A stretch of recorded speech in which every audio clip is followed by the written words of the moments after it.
Eh, Mungkin memang banyak sekali pertanyaan seperti itu. Kenapa sih kok orang-orang seperti NU aja yang diberikan materi seperti ini, kok nggak ke orang-orang yang merah lah gitu.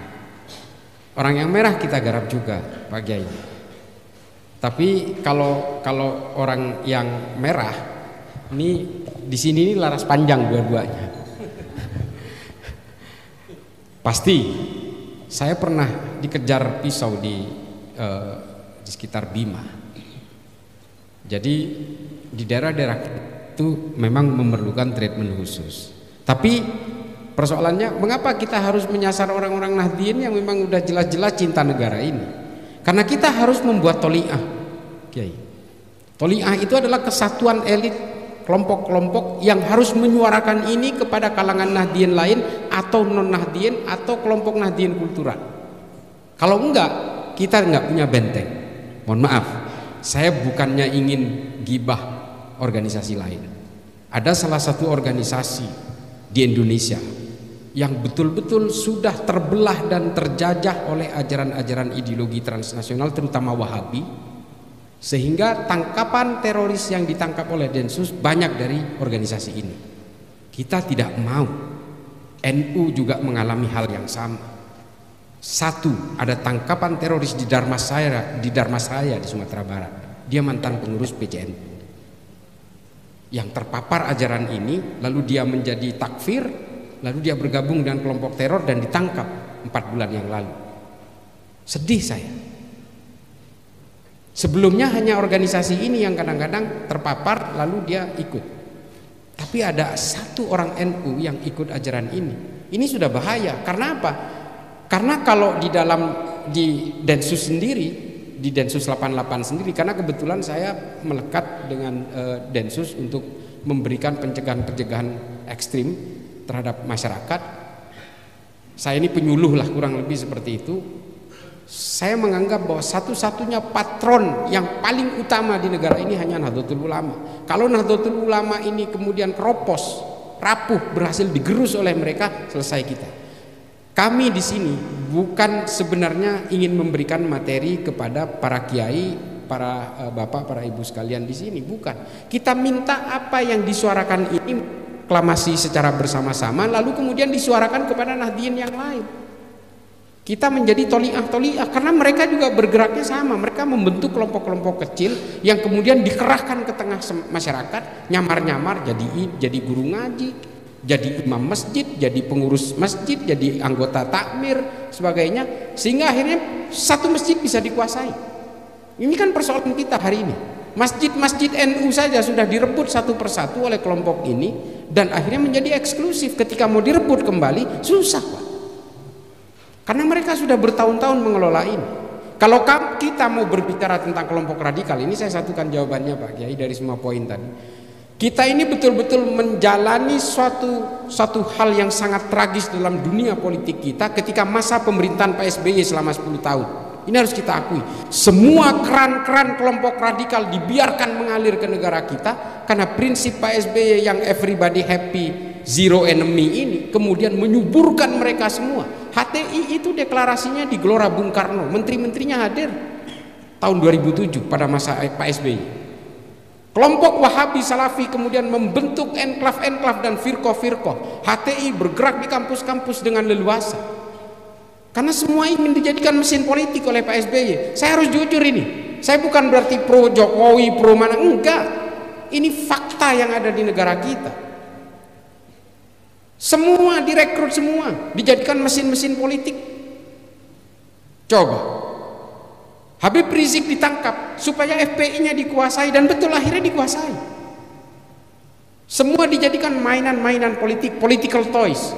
Dan akhirnya apa hari ini? Semua sudah menjadi hutan lebat dan kita kewalahan untuk membabatnya. Semua sudah berurat akar menjadi rumah-rumah tahfidz, menjadi sekolah-sekolah Islam terpadu dan sebagainya. Ini semua berdirinya pada zaman itu, ma'had-ma'had yang kemudian mengatasnamakan ulama ajaran-ajaran salaf, tapi kemudian sebenarnya mereka diajarkan untuk supaya semua produknya menjadi orang-orang yang menggunting dalam lipatan. Kita dari para penegak hukum, bukan kita. Saya bukan polisi, bukan. Tapi saya bekerja dengan mereka untuk memberikan penyuluhan seperti ini. Ini kan menjadi persoalan adalah banyak sekali aturan-aturan yang harus dipegang. Contoh, Dr. Sunardi kemarin di Sukoharjo. Ini kan diintainya berbulan-bulan ini. Dan dia pinter. Selalu keluar pakai ambulan. Dia tahu Densus nggak boleh nangkep kalau di dalam ambulan. Karena dia dokter. Nggak boleh nangkep di depan pasiennya. Densus nggak boleh nangkep di depan keluarganya. Sehingga ada satu kesempatan dia keluar nggak pakai ambulan, dicegat di jalan, dia berontak, akhirnya dibawa kabur itu anggota Densus, selesai di situ.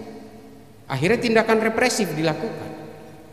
Nah, pekerjaan-pekerjaan seperti ini yang kemudian menjadi obstacle, menjadi hambatan bagi kita semua. Halo?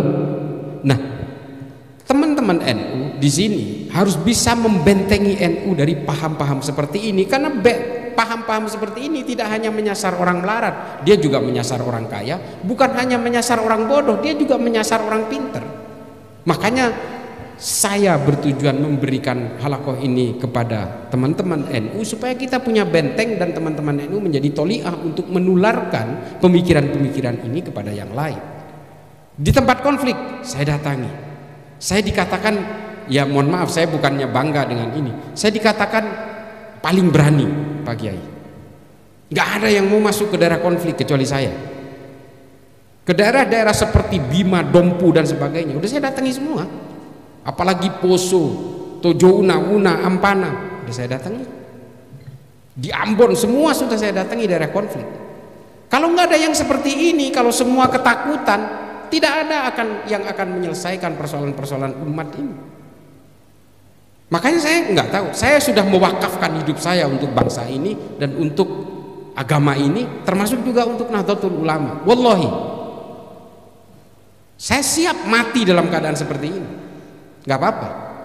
Warisan saya nggak ada, yang diwariskan juga nggak ada. Coba bayangin. Hutang iya. Banyak hutang saya untuk bergerak seperti ini.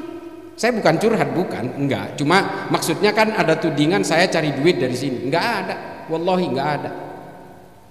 Tapi saya ingin betul-betul menyelamatkan supaya Nahdlatul Ulama ini tetap menjadi panji utama di sini. Karena kita percaya Nahdlatul Ulama sebagai patron untuk dijadikan sebagai toliah bagi berbagai gerakan-gerakan kebangsaan yang berbasis Bhinneka Tunggal Ika, Pancasila dan sebagainya ini. Kalau organisasi lain, alhamdulillah sekarang teman-teman di Muhammadiyah sudah sepakat sami'na wa ta'na, sudah mengakui bahwa oke, Pancasila kita perjuangkan supaya jangan sampai tumbang. Ini Muhammadiyah sudah oke, tapi sayangnya memang Muhammadiyah di tataran akar rumput masih banyak yang tergerus sehingga mudah terpengaruh oleh ajaran-ajaran ini. Saya sering berdiskusi seperti ini dengan teman-teman Muhammadiyah, termasuk Sekjen Muhammadiyah Pak Kiai Abdul Mukti. Saya sering berbicara dengan beliau soal ini. Nah, soal inilah kemudian yang diwariskan terhadap rumah-rumah tahfidz, sekolah Islam terpadu. Ini sudah terlanjur tercatat di nomenklaturnya Kementerian Agama. Apa yang dilakukan oleh Kementerian Agama hari ini adalah berupaya untuk memasukkan kurikulum moderasi kebangsaan ke dalam ma'had itu. Kalau menolak, dibekukan izin ma'hadnya. Saya juga ya alhamdulillah ya dekatlah dengan Gusmen. Kita sering berdiskusi dengan Gusmen, sering kumpul bareng. Ya hanya ini yang bisa dilakukan. Kalau nggak ada pelanggaran apapun ya nggak bisa dibekukan. Kalau mereka menolak kurikulum Pancasila dan sebagainya, ya sudah, kita tidak bisa berbuat apa-apa. Al-Mu'min Ngeruki itu mengajarkan kurikulum Kemenak, jangan salah. Makanya kita nggak bisa berbuat apa-apa loh. Di luar itu kalau kemudian mereka punya daurah-daurah yang bersifat menyimpang dan sebagainya, kan kita nggak bisa memonitor itu. Dan kita ya akhirnya tahu produknya Al-Mu'min itu udah puluhan yang ditangkap Densus 88. Tapi kan kita tidak punya undang-undang untuk membubarkan pesantren. Kita tidak punya undang-undang untuk membubarkan sekolah, lembaga pendidikan karena alumninya ditangkap. Kita harus bisa membedakan antara entitas kelembagaan pendidikan dan alumni yang ditangkap. Padahal kita tahu itu pabriknya itu. Benar. Hampir semua Pak, setiap yang ditangkap Densus itu alumni Al-Mu'min Ngeruki. Sampai sekarang ini. Sampai sekarang. Termasuk jaringan yang kemarin di Astana Anyar itu jaringan alumni Ngeruki juga. Jawa Tengah lagi. Jaringannya bukan hanya di sini lagi, sampai ke Pantura segala macam. Kan sedih kita. Nah, Bapak Ibu sekalian, kalau dari Kemenak setahu saya sudah banyak ini. Kalau soal bantuan, nah ini jangan saya nggak tahu lah jawabnya. Tapi kalau memang ada yang perlu dimediasi dengan pihak Kemenak, ya saya banyak kenal dengan, termasuk dengan Gusmen juga saya kenal, dengan beberapa staf susnya. Keluhan-keluhan seperti ini pasti akan kami sampaikan kepada pihak stakeholder dari Kementerian Agama. Demikian Pak Kiai, mohon maaf kurang lebihnya. Silakan.